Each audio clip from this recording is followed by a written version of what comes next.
خلق آن را مرزاچل نامیده است. آن عصرهای عصر به دست و بازوان پرقوت و سخاوتمند آدم محتاج بود. اینک به اینجا آدم آمد.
ما نقلمان را از این کابینه سر میکنیم.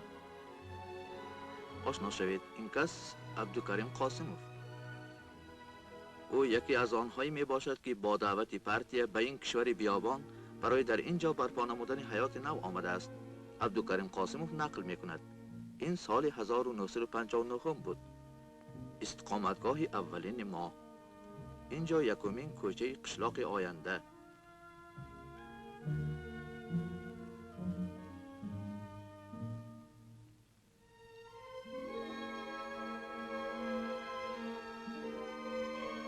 بناها را مستحکم ساختیم.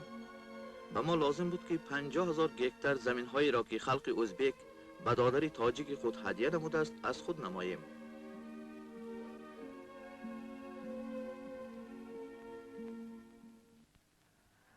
در اینجا دل مرزاچل ستانسی پر اقتدار آبکش ساخته می شد. به زراعتکاران یاری رساندن کارگران که ها باز عنعنه شده مانده است. این دفعه هم صنف کارگر به اینجا متخصصان با تجربه را فرستاد. ایوان اکولوف یکی از آنهاست. رفیقانش میگویند ایوان با دل جان کار میکند.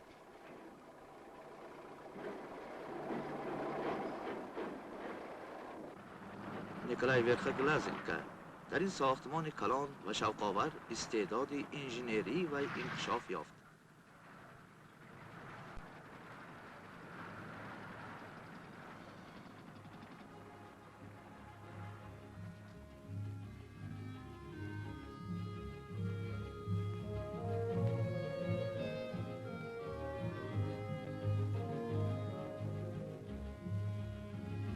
در اینجا نمایندگان حقیقی صنف کارگر، آدمان گوناگون ملتی مملکتمان بسیارند. تکنیکی پر اقتدار اعلی درجه به آنها اطاعت می کند. هجوم در همه جا سر شد. در برابر ساختمان استانسیه تروبه های عظیم برای برآوردن آب شنانده می شدند. در بیابان علاقه کانالی ماگسترالی ساخته شد که به آن نام سیزد 22 KPSS داده شده است.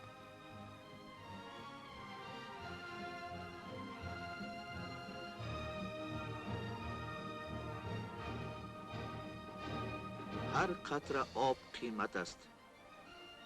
کدامش با اعتماد در آهن و بیتون یا نویگری خیمی کلان پلانکه پالی اتلینی وقت نشان می دهد.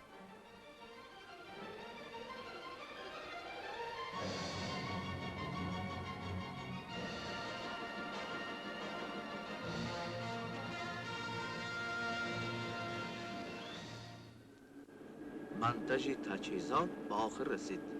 نوبت یکم استانسی که در جهان به خود همتا ندارد به کار سر کرد.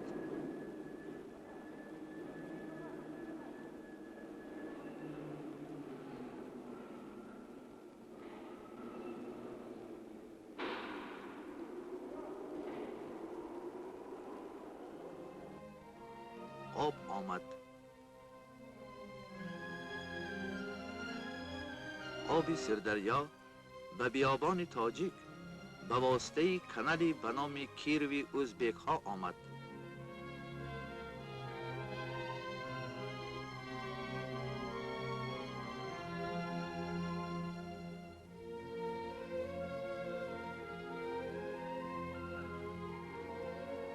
نسازهای پر اقتدار آب را قریب به بلندی 200 متر میبرارند.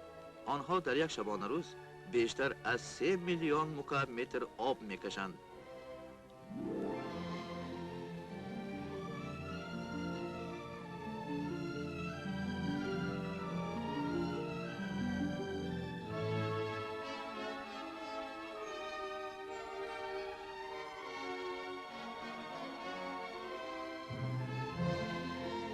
و این دریای پر اقتداری خواهد شد که قادر است به ده ها هزار گکتر زمین حیات بخشد.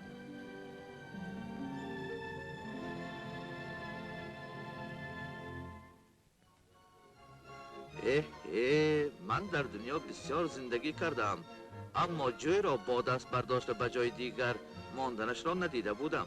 تعجب میکند بریگادیر عبدالرحیم میرزایف.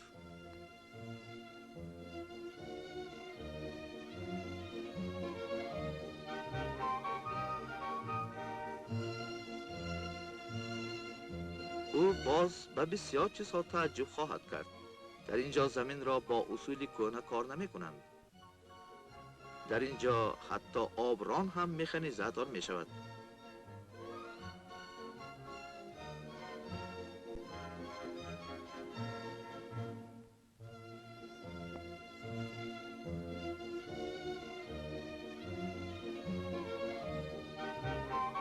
با یک تاب دادن دستکی گیدرند از سوراخی های شلنگ پالی اتیلینی که وی باز یک تحفه خیمی به خواجگی قشلا می باشد به جویک ها آب جاری می گردد.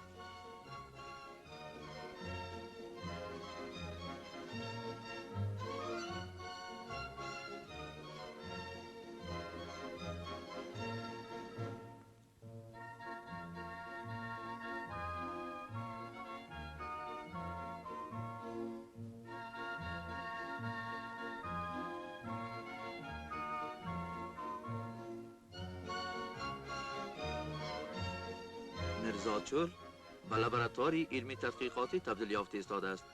در اینجا اصول نوی این خیل آبیاری هم سنجیده شده ایستاده است.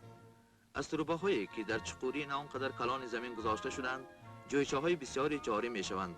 این تدبیر فایده بخش و خیلی قلای نمی را نگاه می‌دارد. اساسیش مهنت آدم را سبک می‌گرداند.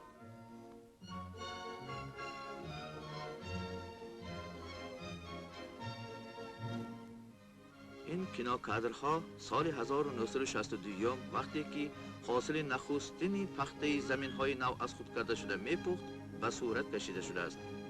فرستادگان کنسمال تاجیک هم با همراهی همه برای حاصل مبارزه می‌بردند. در سرفاز لنین آباد تحفه مهنتی اولین را به مکانیزاتور کنسمالس آرتق بابایف دادند.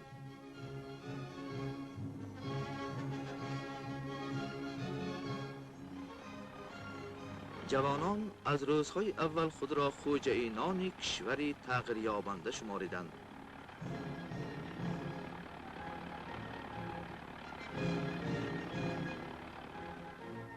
از بین همگی یک سال گذشت و بریگاد کمپلکسی جوانان به حرکت برای مهنت کمونیستی سردار شد. سردار بریگاد عابد عارفوف و 11 نفر دوستان وی اوچسکه کلان 174 گکتر را کشت میکنند. کارها را 100% مکانیکی میکنیم، چون این است شعار آنها. این است شاهدی درستی راهی انتخاب گردیده.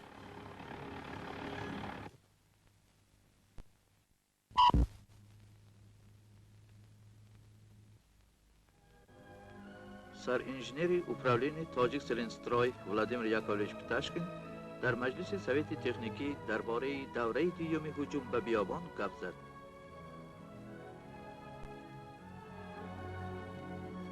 کماندران آب و تاب یافته و متخصصان جوان مسئله پرره از خود کردن قسم تاجیکستانی میرزاچل را که آن در وقتهای نزدیک باید به آن مقداری که تمام تاجیکستان شمالی پخته استحصال کند حل می نمایند.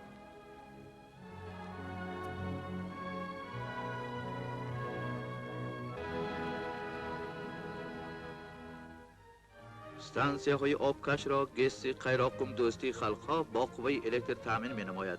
پایه های خط بلند والت در تمام بیابان طول کشیدند. در اینجا قله نوردها آدمان جسور به مانند سرگئی کولیکوف، فرخ رقیبوف کار می کنند.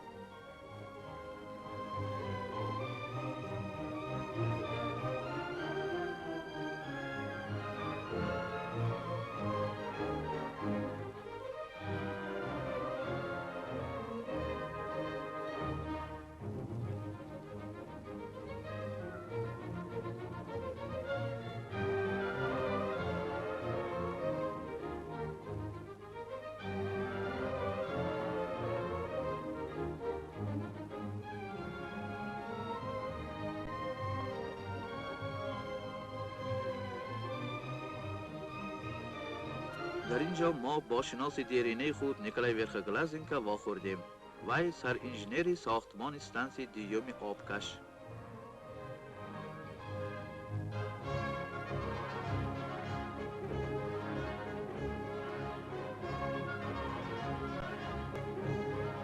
ساختمان وسعت می‌یابد، آدمان ترقی می‌کنند. برای به میرزاچل آوردن مقدار ضروری تروبه‌های کلان بسیار وگان‌های راه آهن لازم می بود. این کار خیلی کم فایده و وقت هم منتظر شده نمی‌تواند. از خودکنندگان تاجیک این تروبه‌ها را در خود محل تیار می‌کنند.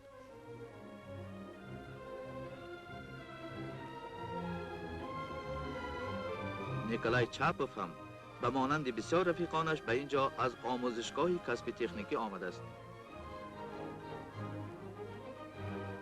در اینجا او یکی از اختصاص‌های حاضر زمان، اختصاص با گاز کفشرکنی را از خود نمود، چنانه که میگویند استای آهندوزی گردید.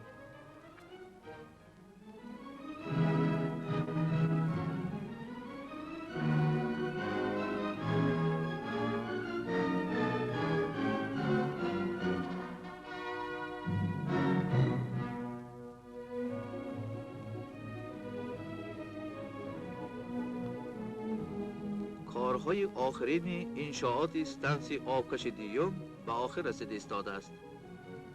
باز یک مجرای صنعی دریای آینده بنیاد گردید.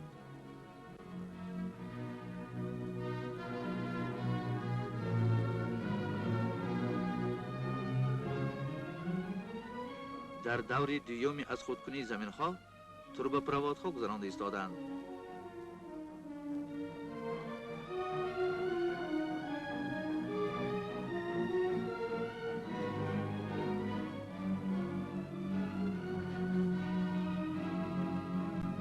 اینجا خواجگی انجینیر مختار محمد علیف.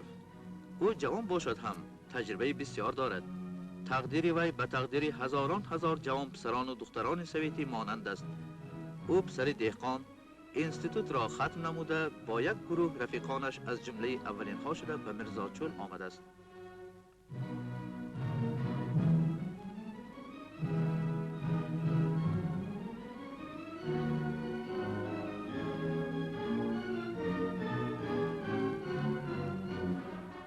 کانال ماگسترالی دیوم منتظر آب سردریاست.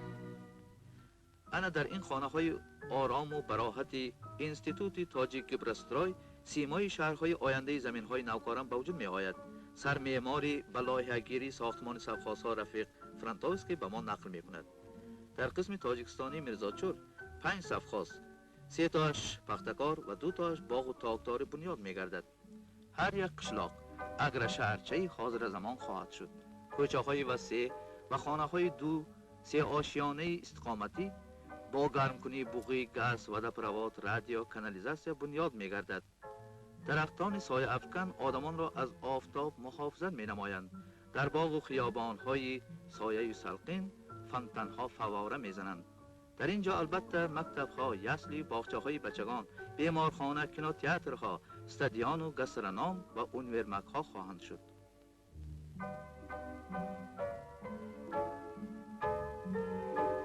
من نخستین بناهای میرزاچولی تاجیکان.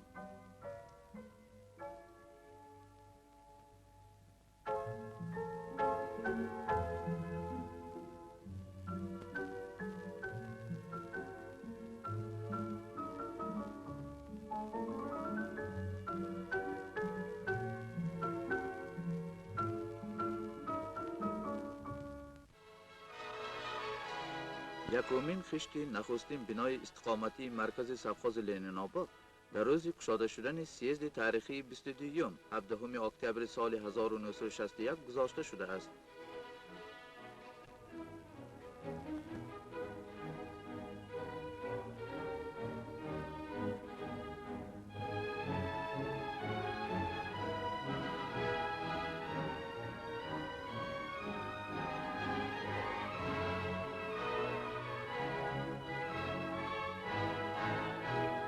با دستان ماهری سردار بریگاد کمپلکسی بناکاران جمعه قربانوف میلیون ها خشتی دیوارهای خانه ها گذاشته شدند.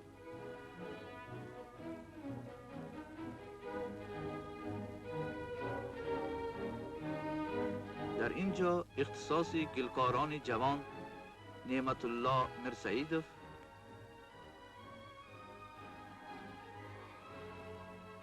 و ولنتین سردوکووا سر می شود. در اینجا با دستان آنها بسیار بناهای زیبا ساخته می شوند. برای حاصل دوم زمین های نوکار مبارزه می رفت. در این کار به پختکاران دوستان قناتدار آنها یاری می رساندند.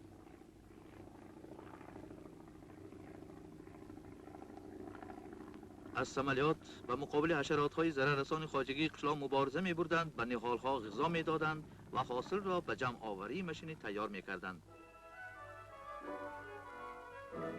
دوره جمع آوری حاصل داخل شد. ما باز در بریگادی عابد عارفوف، شما سردار بریگاد کمپلکسی جوانان را در خاطر دارید. او حالا یکمین شده در پس رولی کشتی سبز نشست و طلای سفید به دولی ماشینش داخل شد.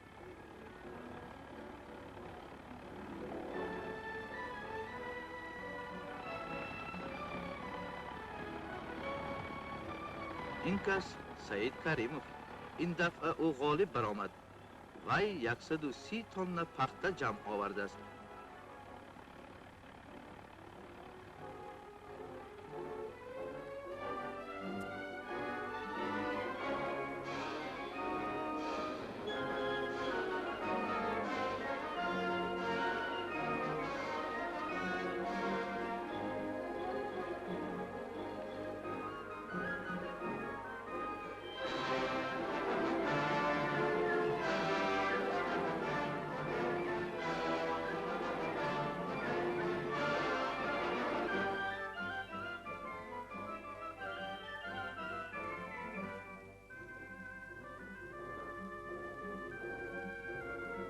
در بیابان حاصلی اعلا رویانده شده است.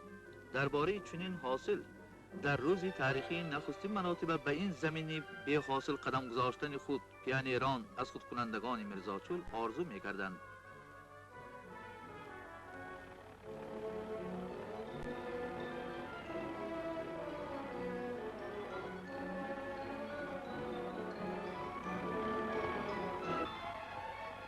به این کار بزرگ سال 1956 وقتی که خلقای برادری تاجیک و ازبک سردریای پر اقتدار را بند کرده استانسی الکتریکی عظیم دوستی خلقها را بنیاد می‌کردند، ابتدا گذاشته شده بود. در اینجا بحری در حقیقت افسانوی آسیمیانه بحر تاجیک بنیاد گردید.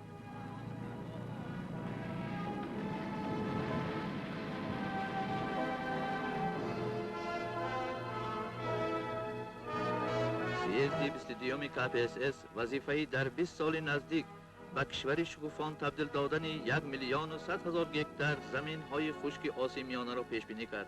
در این باره ولادیمیر ایلیچ لنین فکر میراند، آرزو میکرد و این را پیشگویی مینمود.